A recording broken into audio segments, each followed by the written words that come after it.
Hello everybody, I hope you all are doing good. I am Deepika from Learno Hub, एक ऐसा free learning platform जहां पर आप पढ़ सकते हैं physics, chemistry, maths, biology and SST absolutely for free only at learnohub.com।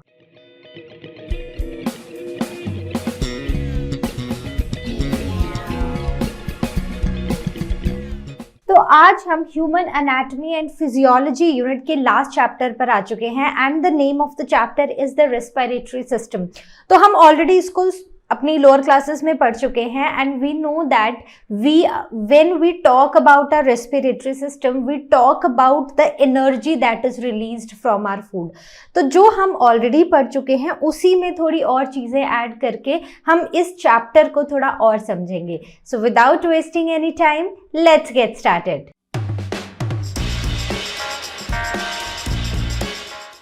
The next one is the blood supply to the lungs. तो देखो, ब्लड सप्लाई तो हर जगह चाहिए ताकि ऑक्सीजन आए और कार्बन डाइऑक्साइड रिमूव हो। तो ऑक्सीजन आएगी तो एनर्जी रिलीज होगी और जब एनर्जी रिलीज होगी तो as a by product carbon dioxide बनेगा जो कि हमारी बॉडी के लिए टॉक्सिक है, तो हमें उसको निकालना है। So our lungs also need a supply of basically the blood supply. So let us see how it is done. Okay, now the blood supply to the lungs. तो ब्लड जो है ना वो लंग्स में आता है, ठीक है। तो कैसे आता है उसी को अब हम यहाँ पर डिस्कस करेंगे। तो ये देखो, दिस इज द हार्ट, ठीक है। तो हार्ट में हमें पता है, so if I draw this diagram as like this, तो ये हमारा हार्ट है। So this is the left auricle, this is the left ventricle, this is the right auricle and this is the right ventricle, ठीक है। तो this side, the left side is related to the oxygenated blood and this is related to the deoxygenated blood, ठीक है। तो for simplifications I have written these, ठीक है। अब होता क्या है कि हमारा जो राइट साइड ऑरिकल है वो रिसीव करता है डीऑक्सीजनेटेड ब्लड, वो राइट वेंट्रिकल में आता है और राइट वेंट्रिकल से अब वो जाता है कहाँ पर, लंग्स में। तो यहाँ पर देखो, so this red shows the left side और the basically the oxygenated blood and this darker portion shows the deoxygenated blood। तो यहाँ पर ये जो ब्लड है ना ये चला जाता है into this, और ये कौन सी ट्यूब है जिससे राइट वेंट्रिकल से ब्लड लंग्स में जाता है। So it is the pulmonary artery. तो यहाँ पर कहीं लिखा है, हाँ बिल्कुल लिखा है। So pulmonary artery will take this deoxygenated blood into the lungs. Lungs में कैसे लेके जाएगा, तो देखो ये एक पल्मनरी आर्टरी आ रही है, अब ये ब्रांच हो गई, ठीक है, क्योंकि ब्लड को तो दोनों लंग्स में भेजना पड़ेगा, है ना, एक लंग का तो काम नहीं है ना। तो अब वो दोनों लंग्स में चली गई, ठीक है। अब फर्दर ये और ब्रांच होती गई और फर्दर इनकी मतलब ये जो ब्लड वेसल्स है ना ये फर्दर ब्रांच होती गई और फाइनली ये इतनी थिन कैपिलरीज बन गई जो हमने पढ़ा था कि एक एल्वियोलाई के अराउंड जो ब्लड कैपिलरीज होती हैं या फिर एक एल्वियोलाई को जो सराउंड करती हैं ब्लड कैपिलरीज, वो तो वो इतनी थिन कैपिलरीज में फर्दर ब्रांच होती जाती है, मतलब फाइनर कैपिलरीज में ब्रांच होती जाती है ये पल्मनरी आर्टरी। तो ब्लड कहाँ पर पहुंच गया, ब्लड पहुंच गया हमारे एल्वियोलाई तक, ठीक है, एल्वियोलाई के पास तक, है ना, थ्रू दीज कैपिलरीज। अब वहां पर गैसियस एक्सचेंज हुआ, ठीक है, कार्बन डाइऑक्साइड चली गई, ऑक्सीजन आ गई एंड नाउ दिस विल, अब क्या होगा कि ये क्या है, ये है पल्मनरी आर्टरी, ठीक है। तो पल्मनरी आर्टरी डिवाइड होती गई और ये अब जाके किससे ज्वाइन कर गई, विद द पल्मनरी वेन की ब्रांचेस। तो यहाँ पर बहुत सारी जो वेन्स हैं वो फर्दर एक साथ मिलती जाएंगी and then they will finally enter into this pulmonary vein. Now this pulmonary vein will carry the oxygenated blood into the left side of the heart, that is the right auricle। right auricle से blood जाएगा right ventricle में, right ventricle से ये blood कहाँ पर जाएगा, so this blood will go to the body parts where the oxygen is needed। तो बात समझ में आई। तो ये जो देखो ब्लड जा रहा है deoxygenated blood into the pulmonary artery, ये जो पल्मनरी आर्टरी है ना ये ब्रांच होती जाएगी, फर्दर बहुत सारी ब्रांचेस होती जाएंगी और बिल्कुल थिन कैपिलरीज बना लेंगी जो एल्वियोलाई को सराउंड कर लेंगी। अब एल्वियोलाई को सराउंड करेंगी, गैसियस एक्सचेंज होगा। अब ये फर्दर बहुत सारी जो पतली पतली कैपिलरीज हैं, they will join and now they all will enter और pour their blood into the pulmonary vein, और पल्मोनरी वेन इस ऑक्सीजनेटेड ब्लड को ले जाएगी इनटू आवर हार्ट, ठीक है, और फिर सर्कुलेशन में फिर से ब्लड आ जाएगा। बेसिकली ये भी सर्कुलेशन ही है, लेकिन बॉडी को ऑक्सीजनेटेड ब्लड फिर से मिल जाएगा। Okay, so I hope this is clear. Next coming up is this. तो अगर आप इसको देखोगे ना तो यहाँ पर हमें थोड़ा और फाइनल डिटेल्स, क्योंकि अगर हम लास्ट डायग्राम देखते तो हमें कैपिलरीज एल्वियोलाई के अराउंड इतना क्लियरली नहीं दिखाया था, क्योंकि अगर वो भी ड्रॉ करने लग जाएंगे तो वो काफी कॉम्प्लेक्स हो जाएगा। तो यहाँ पर देखो पल्मोनरी आर्टरी आई। पल्मोनरी आर्टरी कहाँ से ब्लड लाती है? From the right ventricle. Right ventricle से कार्बन डाइऑक्साइड रिच ब्लड लेकर आती है। ये ब्लड जाता है इनटू द लंग्स, ठीक है। अब यहाँ पर ये एल्वियोलाई है, ठीक है, ये क्या है? ये बलून लाइक स्ट्रक्चर्स हैं, एल्वियोलाई। तो यहाँ पर कैपिलरीज जो हैं वो कैपिलरीज के थ्रू ये ब्लड यहाँ पर पहुंचता है, यहाँ पर गैसियस एक्सचेंज होता है, and now all this blood now takes in oxygen from these alveoli and further they join into the pulmonary vein. Now this pulmonary vein will take this blood to the left auricle and this blood is oxygen rich blood. ठीक है, तो I hope this is clear. I hope ये आपको समझ भी आया है। तो चलो, ब्लड सप्लाई अगर आपको क्लियर हो गई है तो अब फर्दर देखते हैं कि हमें क्या क्या बचा है। तो अब देखो, बड़ा ही सिंपल सा टॉपिक बचा है, दैट इज ब्रीदिंग, ठीक है। तो सबसे पहले हम ब्रीदिंग को पढ़ें, जो कि एक फिजिकल प्रोसेस है। Let us first understand the difference between breathing and respiration. Breathing और रेस्पिरेशन में this is not respiratory but this is respiration, ठीक है। ये क्या है? रेस्पायरेशन, ठीक है। तो रेस्पिरेशन और ब्रीदिंग में क्या डिफरेंस है? ब्रीदिंग क्या है ना, ब्रीदिंग एक फिजिकल प्रोसेस है। जैसे मैंने सांस अंदर ली एंड मैंने सांस बाहर छोड़ी, ठीक है। So this process of inhalation and exhalation is just breathing. लेकिन रेस्पिरेशन इससे भी डीपर टॉपिक है। रेस्पिरेशन में क्या होता है कि ये जो गैसियस एक्सचेंज हुआ और उसके बाद ये ऑक्सीजन जब हमारे सेल्स में गई, सेल्स में इस ऑक्सीजन का यूज करके एनर्जी प्रोड्यूस हुई। So that process is the respiration का प्रोसेस, ठीक है। तो चलो देखते हैं अपना ब्रीदिंग को, क्योंकि यहाँ पर ना हम बहुत डीपर इनटू द मतलब रेस्पिरेशन नहीं जा रहे हैं, but we will be just covering the breathing topic. तो ब्रीदिंग का बेसिकली एक रेस्पिरेटरी साइकिल होती है, जहाँ पर 3 फेजेस होते हैं। सबसे पहला तो है इंस्पायरेशन, ठीक है, जिसे हम इनहेलेशन भी बुलाते हैं, बेसिकली सांस का अंदर लेना, ठीक है। दूसरा है एक्सपायरेशन, जिसे हम एक्सहेलेशन भी बुलाते हैं, ठीक है, मतलब सांस को बाहर छोड़ना। And then comes the respiratory pause. Inhalation और एक्सहेलेशन के बीच में ना कई बार हम हल्का सा छोटा सा फ्यू सेकेंड्स का पॉज लेते हैं, so that is the respiratory pause. So we will be just focusing on inspiration and expiration, basically inhalation and exhalation. तो इनहेलेशन और एक्सहेलेशन, अगर आप एक नॉर्मल एडल्ट, ठीक है, मतलब एक एडल्ट का, एक नॉर्मल जिसको कोई बीमारी नहीं है, उसका अगर आप ब्रीदिंग रेट देखोगे, so that is 12 to 18 breath per minute. तो 1 मिनट में 12 से 18 बार वो ब्रीद करता है, कंप्लीट साइकिल। इंस्पिरेशन मतलब इनहेलेशन, एक्सहेलेशन, ये एक साइकिल हुई। तो ऐसे वो पर मिनट 12 to 18 ब्रेथ लेता है पर मिनट। न्यू बॉर्न की अगर हम बात करते हैं तो न्यू बॉर्न में ये जो रेट होता है ना, it is quite faster, it is very high, that is up to 60 times per minute, ठीक है। और जब भी ऐसा होता है कि हमारी बॉडी में ना कार्बन डाइऑक्साइड की कॉन्सेंट्रेशन बढ़ जाती है, मतलब अगर इवन स्लाइट इंक्रीज हो जाता है ना हमारी बॉडी में कार्बन डाइऑक्साइड की कॉन्सेंट्रेशन का, तो ये जो कॉन्सेंट्रेशन है ये हमारे ब्रीदिंग रेट को इंक्रीज कर देती है। तो क्या करती है? ये इंक्रीज कर देती है हमारे ब्रीदिंग रेट को, ताकि हम ज़्यादा से ज़्यादा ब्रीद करें, ज़्यादा से ज़्यादा ऑक्सीजन अंदर जाए और ये जो टॉक्सिक कार्बन डाइऑक्साइड है ये बाहर निकले। Okay, all right. So let us first talk about inhalation, that is inspiration, ठीक है।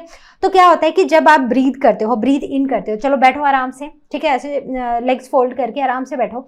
अगर चेयर पे बैठे हो तो लेग स्ट्रेट करके, खुद एक बैक स्ट्रेट करके बैठो, and now just breathe in. Okay, so तो आपको ऐसा लगा कि आपकी चेस्ट कैविटी एक्सपैंड हुई, लगा कि नहीं लगा? तो बेसिकली होता क्या है कि जब भी हम ब्रीद इन करते हैं, तो अगर हमें ब्रीद इन करना है मतलब हमें अंदर को हवा लेकर जानी है, तो एक बैग मान लो, एक आपके पास एक बैग है, अगर आपको उसमें सामान डालना है तो आपको उसमें स्पेस बनाना पड़ेगा उस सामान के लिए।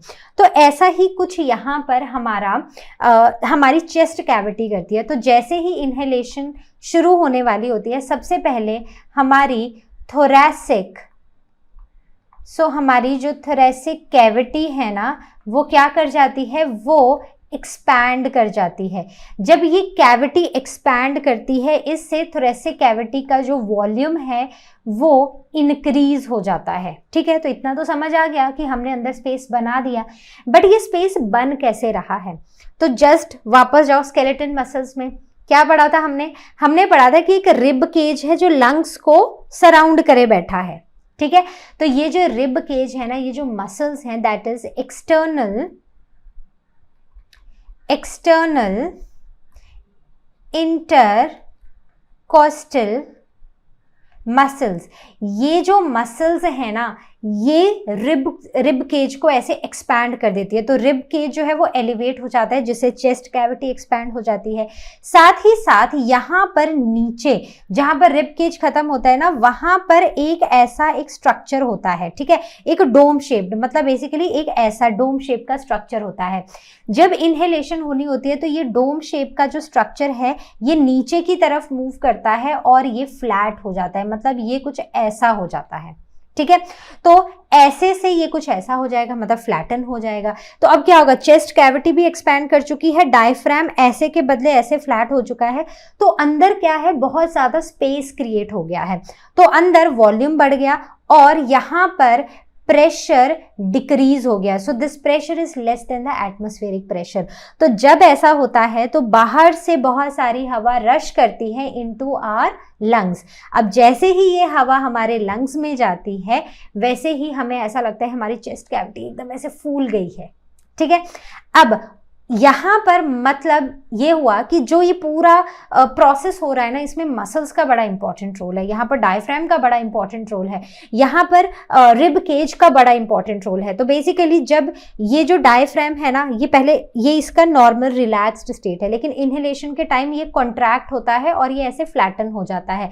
तो जब ये फ्लैट होता है तो इसके नीचे क्या है, इसके नीचे हमारा स्टमक है, बेसिकली एब्डोमेन है। तो ये एब्डोमेन के जो ऑर्गन्स है ना, उनको थोड़ा कॉम्प्रेस करता है। तो जब हम ब्रीद इन करते हैं ना, तो कई बार ऐसा लगता है कि चेस्ट कैविटी फूल रही है और साथ साथ पेट भी हमारा फूल रहा है।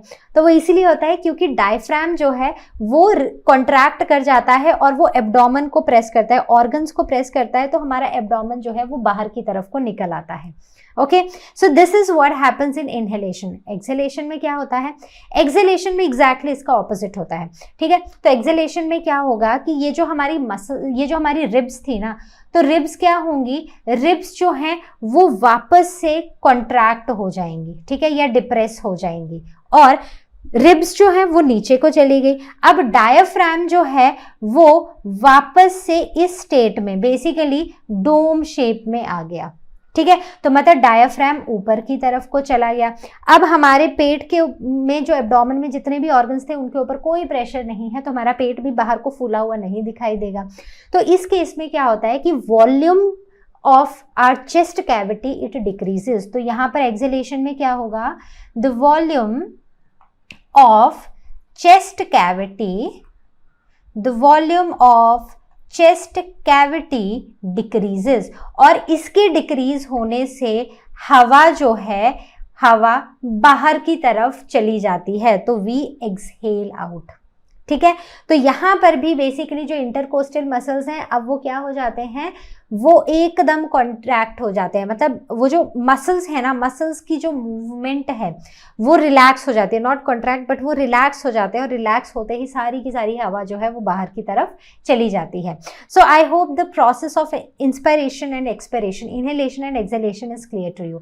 Now a very small topic that is internal respiration, या फिर हम इसको टिश्यू रेस्पिरेशन भी बुलाते हैं। मतलब एक ऐसा रेस्पिरेशन जहां पर हमारे ऑक्सीजन जो हमने इनहेल की है वो हमारे सेल्स तक पहुंचेगी और सेल्स में यहाँ पर ऑक्सीडेशन होगा और खूब सारी एनर्जी रिलीज होगी और ये जो एनर्जी है ये हमारे लाइफ प्रोसेसेस में यूज होगी।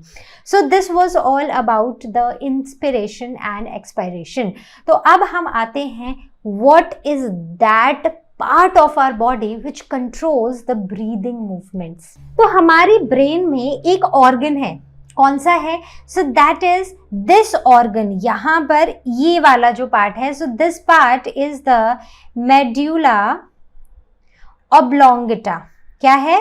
Medulla oblongata. ये जो मेड्यूला ऑब्लोंगेटा हमारे ब्रेन में होता है ना, ये बेसिकली हमारा रेस्पिरेटरी सेंटर है ब्रेन का। तो ये मतलब इसको कैसे पता चलता है कि हमें तेज ब्रीथ करना है या स्लो ब्रीथ करना है या क्या करना है? तो this is stimulated by the carbon dioxide content of the blood. तो बेसिकली होता है क्या है कि जब कार्बन डाइऑक्साइड कंटेंट हमारे ब्रेन में नहीं मतलब हमारी बॉडी में जब कार्बन डाइऑक्साइड की कॉन्सेंट्रेशन बढ़ जाती है, ठीक है, तो उस टाइम हमारा जो रेस्पिरेटरी सेंटर है वो हमारे रेस्पिरेटरी सिस्टम को इंस्ट्रक्शंस देता है कि हमारे बॉडी में टॉक्सिन्स बढ़ रहे हैं, कार्बन डाइऑक्साइड बढ़ रही है, तो जल्दी जल्दी से ब्रीथ करो, ऑक्सीजन को अंदर लाओ और इस कार्बन डाइऑक्साइड को बाहर निकालो। ठीक है, तो ऐसा ही होता है हमारे ब्रेन के अंदर, हमारे रेस्पिरेटरी सेंटर के अंदर। तो कई बार ऐसा होता है ना कि आप योगा कर रहे हो तो मतलब you can actually control your breathing rate, but एक टाइम ऐसा आता है, अब थोड़ी देर अपनी ब्रेथ को होल्ड करके बैठो, जब तक मैं बोल रही हूँ ना तब तक अपनी ब्रेथ को होल्ड करके बैठो और देखो आप कितनी देर होल्ड कर पाते हो। तो मतलब आप ऐसा नहीं होगा कि आप खुद ही बिना सांस लिए मर जाओगे, ऐसा नहीं होगा। होगा क्या कि आप होल्ड ही नहीं कर पाओगे कुछ पॉइंट के बाद और फाइनली आप वापस से ब्रीथ करना शुरू कर दोगे। तो आप बहुत कम टाइम के लिए अपनी जो ब्रेथ है उसको होल्ड कर सकते हो, उसके बाद नहीं। Okay, all right, so now we will be talking about a very very important topic, that is capacities of the lungs। तो हमारी जो लंग है ना, इसमें कितनी कैपेसिटी है और कौन कौन से टाइम पर कितना कितना एयर जो है वो एक बार में हमारी लंग्स में होता है, तो बस हम यही पढ़ेंगे। तो इस कैपेसिटी ऑफ लंग को हम रेस्पिरेटरी वॉल्यूम्स भी बुलाते हैं। ठीक है, तो काफ़ी सारे हैं, ऑलमोस्ट 7 हैं, तो 7 के साथ पढ़ेंगे। So we will start with the first one, that is the tidal volume. तो अगर टाइडल वॉल्यूम को देखें तो हम इसको इन शॉर्ट टीवी भी लिखते हैं। So let us first start with the tidal volume। तो मैंने ऑलरेडी बता दिया, so it is abbreviated as TV। ठीक है, तो डॉट ना भी लगाओ तो चलेगा, इसको हम TV लिख देते हैं। ठीक है, so the amount, मतलब जब आप एक नॉर्मल ब्रीदिंग करते हो तो you just breathe normally, breathe in and breathe out. तो ये जो नॉर्मल ब्रीदिंग होती है ना, this is called as tidal volume. तो ये जो टाइडल वॉल्यूम होता है इट इज अराउंड 500 ml। तो इसकी कैपेसिटी क्या है? तो ये जो normal breathe in and breathe out होता है इसमें 500 ml ऑफ जो गैसेस हैं वो एक्सचेंज होती हैं। ठीक है, तो होता क्या है, ये क्या होता है, कितना होता है? तो there is alveolar air and there is dead air space. ठीक है, तो एल्वियोलर एयर मतलब जब हमने ब्रीथ इन किया तो एक अमाउंट ऑफ एयर जो है वो हमारे एल्वियोलाई में रहती ही रहती है। How much is that air? That is around 350 ml। ठीक है, और प्लस अगर आप अपनी लंग्स में देखो कि जब हम नॉर्मली ब्रीद इन कर रहे हैं और ब्रीद आउट कर रहे हैं, so there is certain amount of air जो हमारे ट्रेकिया में, हमारे फायरिंग्स में, बेसिकली ये जो ट्यूब्स है ना उनमें रह जाती है। So that is around 150 ml। So when we add the alveolar air and the dead air it makes a tidal volume and that is 500 ml। ठीक है, तो यहाँ पर देखो टाइडल वॉल्यूम कहाँ पर है, so sorry the tidal volume. So if you see over here this is the tidal volume, मतलब जो नॉर्मल आपने इनहेल किया एक्सहेल किया, इनहेल किया एक्सहेल किया, so this tidal volume is 500 ml and it is very important for you to remember these values. ठीक है, तो इनके ऊपर कई बार क्वेश्चन आ जाता है एग्जाम में। So the second one is the inspiratory reserve volume, जिसे हम एब्रीविएट करते हैं as IRV। ठीक है, तो जब आपने एक नॉर्मल इनहेलेशन किया, ठीक है, तो आपने कितना वॉल्यूम ऑफ एयर अंदर लिया? तो आपने लिया कितना कितना पड़ा था 500 ml, that is the tidal volume, ठीक है। So that is the normal air that you breathe in और you breathe out, so that is 500 ml।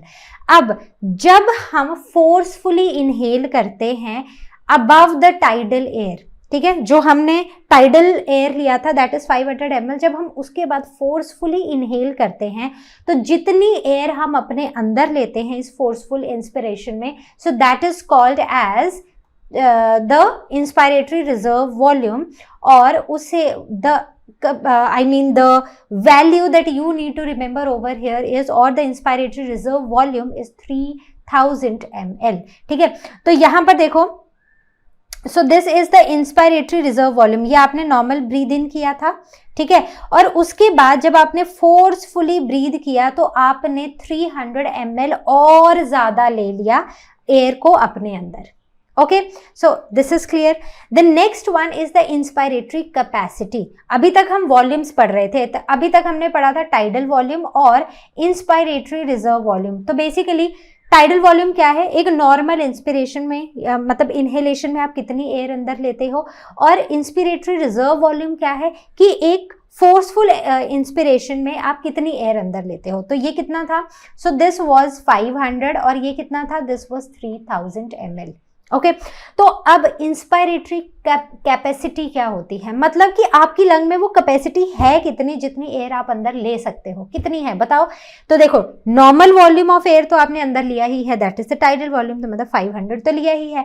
अब उसके बाद भी आपने ना फोर्सफुली और एयर अंदर ले ली, और वो आप कितनी ले सकते हो, that is IRV, inspiratory reserve volume, that is 3000। तो in total you will be able to take 3500 ml of the air inside your body. तो आपकी जो इंस्पायरेटरी कैपेसिटी है दैट इज 3500 मिलीलीटर्स। तो this tidal volume plus this inspiratory reserve volume, so they together they make up this inspiratory capacity and that is 3500 ml। तो इन दोनों का जो सम है that will make the capacity, इन दोनों वॉल्यूम्स का सम मिला के कैपेसिटी बनती है। अब आगे बढ़ते हैं, that is expiratory reserve volume. तो टाइडल वॉल्यूम पढ़ा था, तो टाइडल वॉल्यूम जो है वो ये हमें बताते हैं कि कितनी हवा अंदर ली है और कितनी बाहर ली है। तो वो नॉर्मल इनहेलेशन और एक्सहेलेशन में, ठीक है। तो नॉर्मली जब मैं ब्रीद इन कर रही हूँ तो मैं 500 ml ऑफ एयर अंदर ले रही हूँ, और जब मैं एक्सहेल आउट कर रही हूँ तो भी मैं 500 ml ऑफ एयर ही बाहर दे रही हूँ, ठीक है। इंस्पायरेटरी रिजर्व वॉल्यूम में हमने पढ़ा कि हम कितनी ज्यादा फोर्सफुली कितनी एयर अंदर ले सकते हैं। तो अब हम पढ़ने वाले हैं expiratory reserve volume, that is ERV।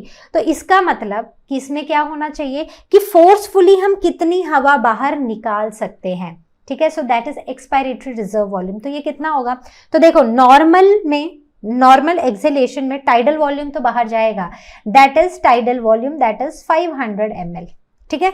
Units लगा लेना खुद ही, ओके। तो अब मुझे जबरदस्ती इसको बाहर निकालना है, मतलब इस टाइडल वॉल्यूम के बाद जो मैंने फोर्सिबली जो हवा बाहर निकाली है, ठीक है, जो एक्सहेल आउट किया है, so that is expiratory reserve volume, and this expiratory reserve volume is 1000 ml। Okay, so this is my tidal volume, ठीक है, कितनी हवा अंदर ली and then I exhaled it out. अब जितनी हवा मैंने एक्सहेल आउट की, तो this air which I exhaled out, so this is what, so this is the expiratory reserve volume, that is 1000 ml।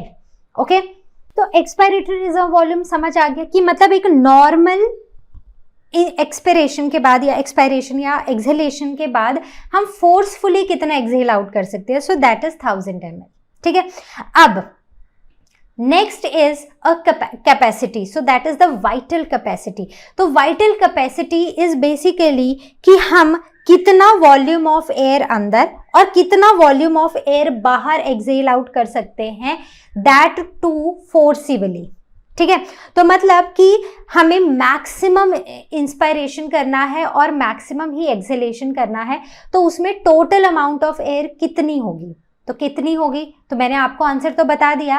तो कितना टोटल फोर्सफुल इंस्पायरेशन करेंगे और कितना एक्सहेलेशन करेंगे, that will make the vital capacity. तो IRV कितना था, inspiratory reserve volume, जबरदस्ती कितनी हवा हमने अंदर ली थी, हमने ली थी 3000 ml और जबरदस्ती हम कितनी हवा बाहर निकाल पा रहे हैं, तो वो था around 1000. So this was 35, right? So this was 3500. So 3500 plus 1000, so it is 4500 milliliters.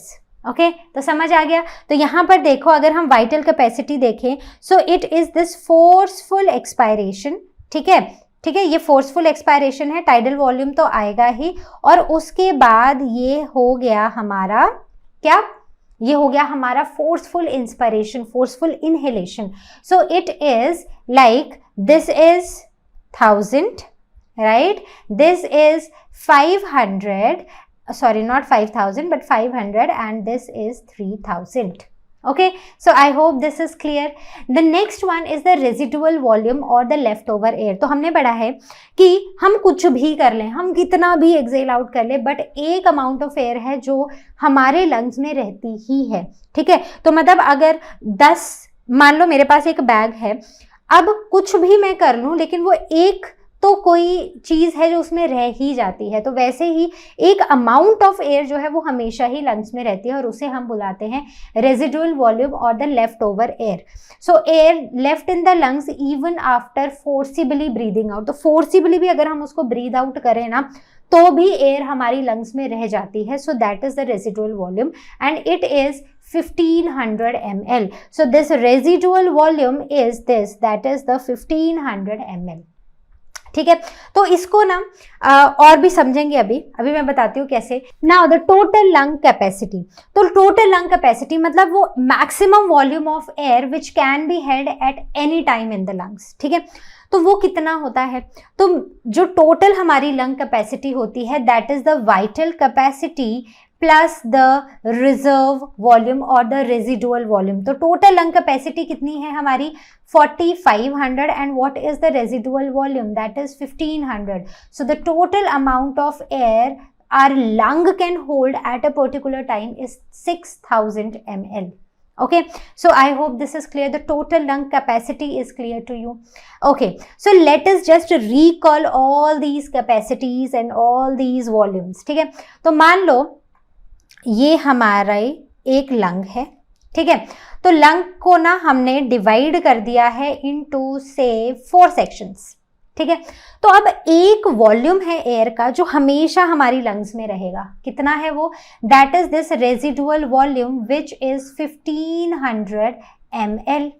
ठीक है, एक अमाउंट ऑफ एयर है जो हम नॉर्मल ब्रीदिंग में अंदर हवा लेते हैं और बाहर निकालते हैं, दैट इज से this tidal volume which is 500 ml. तो मैंने यहाँ पर क्यों लिखा है, because this is that air, this is that portion of the lung which is close to our trachea and bronchi.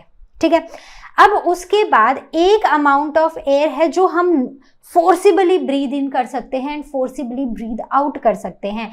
So that is this part of the lung. So ये कितना होता है, तो अगर हम इसमें IRV की बात करें और ERV की बात करें, तो IRV that is inspiratory reserve volume is 3000 and expiratory reserve volume is 1000 ml. ठीक है, तो इतना समझ आ गया.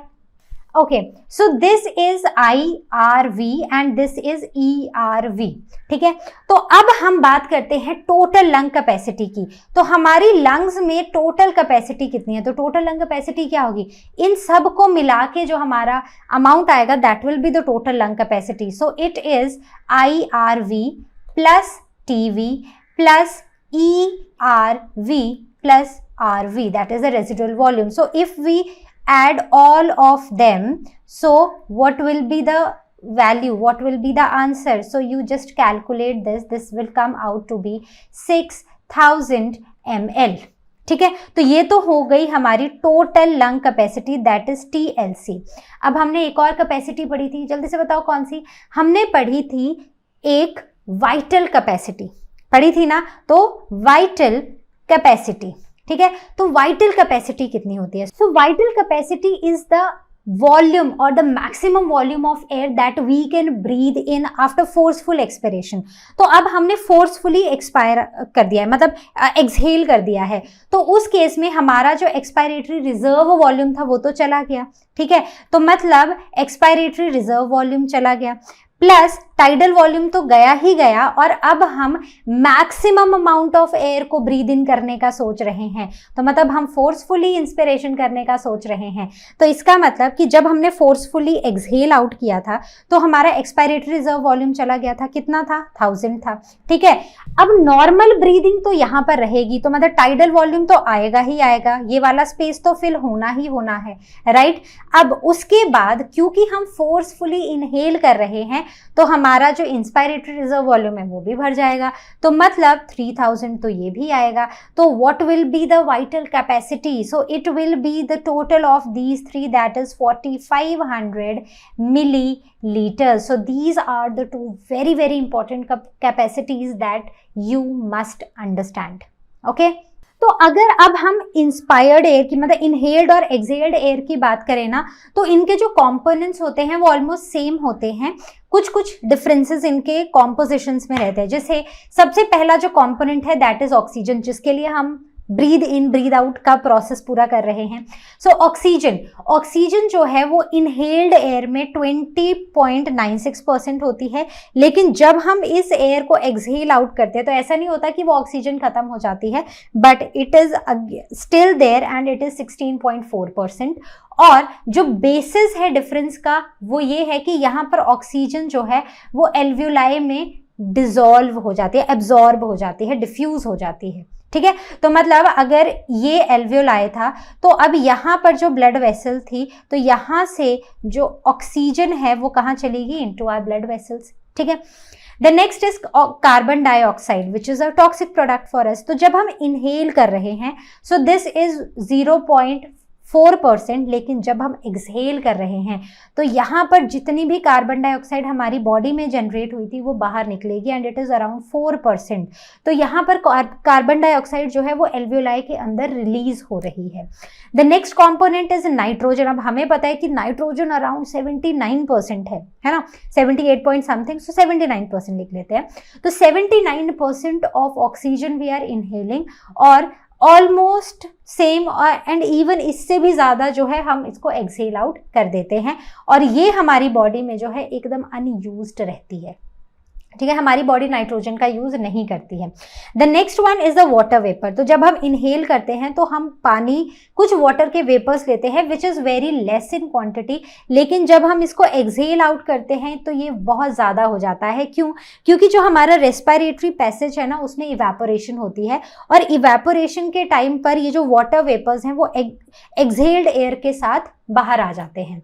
The next one is the dust. तो जब हम इनहेल करते हैं तो काफ़ी अगर हमारे आसपास डस्ट होगी तो वेरिएबल क्वांटिटी में डस्ट हमारे अंदर जाएगी, लेकिन जब हम एक्सहेल आउट करते हैं तो बहुत ही कम डस्ट पार्टिकल्स जो हैं वो बाहर आते हैं, क्योंकि बहुत ज़्यादा जो हैं वो ट्रैप हो जाते हैं इन द म्यूकस, और म्यूकस इनको एक्सहेल्ड आउट के साथ बाहर भेज देता है। The next one is the temperature. तो टेम्परेचर, जिस टेम्परेचर पे हम एयर को ब्रीद इन करते हैं वो वेरिएबल रहता है depending on the external temperature, लेकिन जो हमारी एक्सहेल्ड एयर होती है, जैसे सर्दियों में देखना आप क्या करते हो, आप ऐसे एकदम नाक और मुंह के पास अपने हाथ रखते हो, अगर अभी भी रखोगे, मतलब सर्दियां नहीं है फिर भी अगर आप अपने हैंड्स को you place it near your nostrils, ठीक है, now you exhale out, so you will feel कि जो एयर जो है ना वो गर्म है, जो एक्सहेल्ड एयर है वो गर्म है। So it is around 37 degree Celsius. और क्यों होता है? क्योंकि हमारा जो नेसल चैम्बर है, हमने पढ़ा था ना, नेसल चैम्बर में ये जो एयर है ना ये वार्म कर दी जाती है इससे पहले कि वो अंदर जाए, तो it is warmed by our respiratory passage. Okay, the next one is the effect of altitude on breathing. तो होता क्या है कि अगर मान लो कोई क्लाइंबिंग कर रहा है, कोई पहाड़ चढ़ रहा है, तो जब तक वो चढ़ रहा है तो एक तो बहुत ज़्यादा हम हाँफते हैं, है ना, कि बहुत ज़्यादा ऑक्सीजन की रिक्वायरमेंट होती है। तो जब अराउंड 4500 मीटर, यहाँ पर लिख दो, अबव सी लेवल कोई इंसान पहुंच जाता है, तो इस जगह पर जो प्रेशर है एयर का, ठीक है, pressure of air it decreases, साथ ही साथ यहाँ पर ऑक्सीजन की जो कॉन्सेंट्रेशन है वो भी डिक्रीज हो जाती है, जिसकी वजह से एक इंसान को एयर सिकनेस, फिर डिजीनेस, मतलब क्योंकि ऑक्सीजन की कमी है तो थोड़ा डिजी फील होता है। इवन जो विजन है ना वो भी स्टेडी नहीं रहती है, ठीक है, तो विजन भी अनस्टेडी हो जाती है, आप इंसान को सुनाई नहीं देता है, कई बार मस्कुलर कोऑर्डिनेशन नहीं होती है क्योंकि एनर्जी भी जनरेट नहीं हो रही है, ऑक्सीजन नहीं मिल रही है, और कई लोग एकदम ब्लैकआउट भी हो जाते हैं। So this happens to our breathing. जब हम ऊपर की तरफ जाते हैं, जैसे जैसे हम ऊपर बढ़ते जाते हैं हम फास्टर ब्रीथ करते जाते हैं, लेकिन एक लेवल पर आके around 4500 metre above the sea level पर हम आके क्या होता है, यहाँ पर जो पूरा का पूरा प्रेशर है एयर का वो कम हो जाता है, ऑक्सीजन की कॉन्सेंट्रेशन कम हो जाती है, और बहुत सारे साइड इफेक्ट्स देखने को मिलते हैं, जैसे blackouts, air sickness, then dizziness, then unsteady visions. Okay, so I hope this is clear. The next one is the effects which are associated, or the conditions which are associated with the effect of altitude on breathing. So the two conditions that arise over here are hypoxia and asphyxiation. तो होता क्या है, hypoxia में क्या होता है कि हमारा जो टिश्यूज हैं, ठीक है, तो टिश्यूज को ऑक्सीजन की डेफिशिएंसी हो जाती है, बेसिकली टिश्यूज ऑक्सीजन डेफिशिएंट हो जाते हैं, ऑक्सीजन कम जाती है। और ये कब होता है, मान लो आप एक ओवर क्राउडेड रूम में बैठे हो जहां कोई वेंटिलेशन नहीं है, बस वहां पर बहुत सारे लोग हैं और किसी तरह से बाहर से कोई हवा आ नहीं रही है, तो उस केस में ऑक्सीजन की कमी हो जाती है उस रूम में, और जब ऑक्सीजन की कमी हो जाएगी तो आपको आपके टिश्यूज को ऑक्सीजन नहीं मिलेगी और तब ये कंडीशन अराइज होती है। दूसरा है एस्फिक्सिएशन। ये वो कंडीशन है जहां पर ब्लड जो है वो वेनस हो जाता है। कैसे होता है, क्योंकि यहाँ पर ब्लड के अंदर कार्बन डाइऑक्साइड जो है ना वो बहुत ज़्यादा कमलेट हो जाता है, ऑक्सीजन कम हो जाती है, और इस वजह से ये कंडीशन अराइज होती है। तो ये बेसिकली तब होता है जैसे कि या तो किसी का गला दबाया गया, स्ट्रैंगुलेशन हो, या फिर ड्राउनिंग हो, मतलब पानी में डुबा दिया तो अब ऑक्सीजन तो आ नहीं रही है, वैसे ही रेस्पिरेटरी ट्रैक में किसी तरह से कोई ऑब्स्ट्रक्शन हो। So all this things lead to asphyxiation, ठीक है। तो इस केस में आर्टिफिशियल जो रेस्पिरेशन है वो काफी ज्यादा हेल्प करता है। Now before we conclude this session, let us take a few experiments on breathing and respiration. तो सबसे पहला है to demonstrate that water is lost during breathing. तो ये हम कैसे करेंगे, बहुत ही सिंपल है। अच्छा, तो जो लोग स्पेक्स पहनते हैं ना उन्होंने देखा होगा कि जब हम जब सर्दियों के दिन होते हैं, ठीक है, तो आपने स्पेक्स पहनी है, तो बार बार क्या होता है कि आपकी स्पेक्स के ऊपर ना वो एक भाप सी जम जाती है, ठीक है, वो पार्शियली ऐसे कवर्ड सी हो जाती हैं। तो वो होता क्यों है, क्योंकि वो सरफेस कोल्ड है, और जब आप ब्रीद आउट कर रहे हो तो जो हवा निकल रही है दैट इज वार्म, ठीक है। तो अब ये जो हवा है इसमें मॉइस्चर भी है, और ये आपकी उस चश्मे को ना ऑलमोस्ट वाटर ड्रॉपलेट्स उसको कवर कर लेती हैं। So this is because of the presence of water in the breathing. तो अगर मान लो कोई एक ठंडी सी चीज लो and now you breathe out, ठीक है, क्योंकि आप जो ब्रीद आउट कर रहे हो हवा दैट इज वार्मर, अब वाटर वेपर्स जो इस हवा से बाहर निकले हैं वो इस कोल्ड सरफेस पे जाके क्या हो जाएंगे, आपको वाटर ड्रॉपलेट्स दिखाई देंगी। So this will show the presence of water in our breathing. The next one is to demonstrate that carbon dioxide is given out in breathing. तो देखो हमने पढ़ा था कि जो एक्सपायर्ड एयर होती है, जो एक्सहेल्ड एयर होती है, उसमें अराउंड 4% कार्बन डाइऑक्साइड होती है, और जो इनहेल्ड एयर होती है उसमें 0.04% कार्बन डाइऑक्साइड होती है, ठीक है। तो बस हमने इसी चीज को प्रूव करना है। तो हम क्या करेंगे, सबसे पहले ये दो हमारे जार हैं, ठीक है, कोनिकल फ्लास्क हैं, तो this is A, this is B. एक क्लिप यहाँ पर लगा हुआ है, एक क्लिप है यहाँ पर। सबसे पहले इस क्लिप को जिससे हवा बी फ्लास्क में जा रही है उसको क्लोज कर दो, और यहाँ से माउथ से इस वाले जो ट्यूब है, जो सेंटर में जो ट्यूब है, उससे हवा को सक करो। तो जब हवा को सक करोगे तो एटमॉस्फेरिक एयर जो है वो रश होगी into this is the lime water, दोनों में लाइम वाटर है, तो यहाँ पर हवा अंदर आएगी, ठीक है। और जो अब यहाँ से हवा जो है वो बाहर हम माउथ से निकालते रहेंगे। तो इस प्रोसेस को रिपीट करो, ठीक है। उसके बाद आप क्या करोगे, अब इस क्लिप को बंद कर दोगे और अब क्लिप डी को खोलोगे।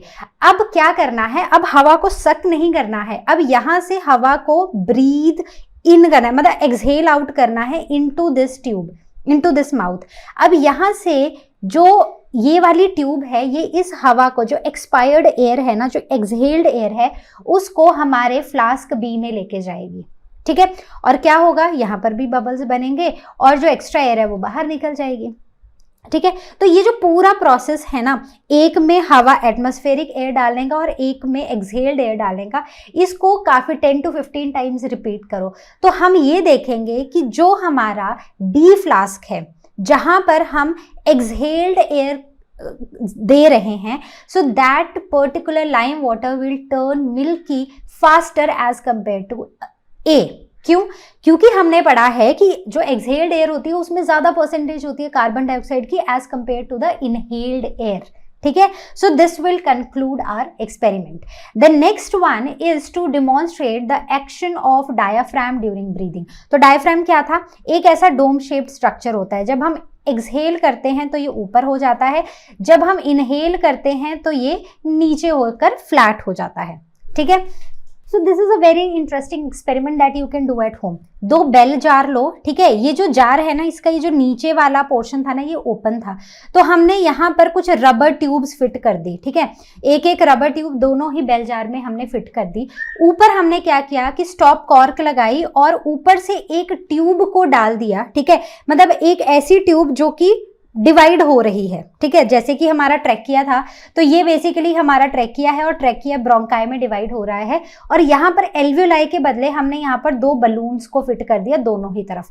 तो सेटअप बिल्कुल एक जैसा है।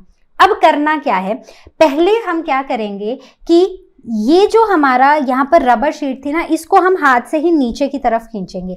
जब हम इसको हाथ से नीचे की तरफ खींचेंगे तो इस ट्यूब से एयर जो है ना वो रश इन होगी इनटू दिस ट्यूब और हमें बलून्स जो हैं वो फूले हुए दिखाई देंगे, ठीक है। वहीं पर दूसरे केस में जब हम इस रबर ट्यूब को ऊपर की तरफ पुश करेंगे इनटू द बेल जार, तो हम देखेंगे कि ये जो बलून्स हमने यहाँ पर टाई किए थे दे विल कॉन्ट्रैक्ट, ठीक है। यहाँ पर बलून्स जो हैं वो एक्सपैंड हो रहे हैं और यहाँ पर बलून्स जो हैं वो कॉन्ट्रैक्ट हो रहे हैं, क्योंकि हवा जो है वो बाहर की तरफ जा रही है। So this proves that inhalation के टाइम पर डायफ्राम नीचे आता है और एक्सहेलेशन के टाइम पर ऊपर जाता है। Next experiment is again very easy. करना क्या है, हमें मेजर करना है वॉल्यूम ऑफ एक्सपायर्ड एयर, ठीक है। तो हम क्या करेंगे, एक जार लेंगे, ठीक है, उसमें यहाँ पर स्टॉप कॉर्क लगा दी, एक तरफ से हम फिट करेंगे एक छोटी सी ट्यूब और दूसरी तरफ से एक ट्यूब फिट करेंगे जो लिक्विड में डिप होगी, और दूसरी तरफ से ओपन माउथ जो है वो एक टम्बलर की तरफ जाएगा, ठीक है। तो अब मैक्सिमम एयर को इनहेल कर लो and now blow from this side, ठीक है। एयर को हमें यहां से ब्लो करना है थ्रू आवर माउथ, ठीक है। अब क्या होगा कि जब आप ब्लो करोगे तो यहां से पानी जो है वो इस ट्यूब के थ्रू होते हुए यहां पर इस ग्लास में जाके गिर जाएगा। सो this glass you can measure and now you will find out how much volume of air is expired at one time. Isn't it simple? समझ आया ना? मतलब जितना पानी निकलेगा उतनी ही वॉल्यूम ऑफ एयर आपने एक्सहेल आउट की है। Okay, so let us now take a look at our last experiment, that is to show that oxygen is taken in by animals during respiration. तो मतलब कि जो सेल्स हैं वो oxygen लेते हैं और कार्बन डाइऑक्साइड को बाहर निकालते हैं। तो हमें ये प्रूव करना है कि ऑक्सीजन ही अंदर जा रही है। Now this is again a very simple experiment. हमने क्या करना है, हमने एक फ्लास्क ली है, उसके ऊपर हमने एक एयर टाइट कॉर्क लगा दी है, ठीक है, एक रबर कॉर्क लगा दी। अब हमने क्या किया, यहाँ पर हमने कोई भी एक लाइव एनिमल, एक कॉकरोच लेके हमने डाल दिया, ठीक है। तो याद रखना कि ये वाला जो सेटअप है ना ये एकदम एयर टाइट है, जो हवा अंदर है बस उतनी ही हवा है, बाहर से हवा नहीं आनी चाहिए। अब हम क्या करेंगे, अब हम इस सेटअप को कुछ टाइम के लिए, कुछ घंटों के लिए रहने देंगे। उसके बाद हम एक कैंडल लाएंगे, ठीक है। इस कैंडल को इंट्रोड्यूस करेंगे यहाँ पर और इसको ऑन कर देंगे, ठीक है। दूसरी तरफ ना हम एक और सेम ही सेम ही ले लेंगे एक कंट्रोल सेटअप, जिसमें कॉकरोच हमने यहाँ पर भी रखना है और कैंडल हम यहाँ पर भी लाइट करेंगे, ठीक है।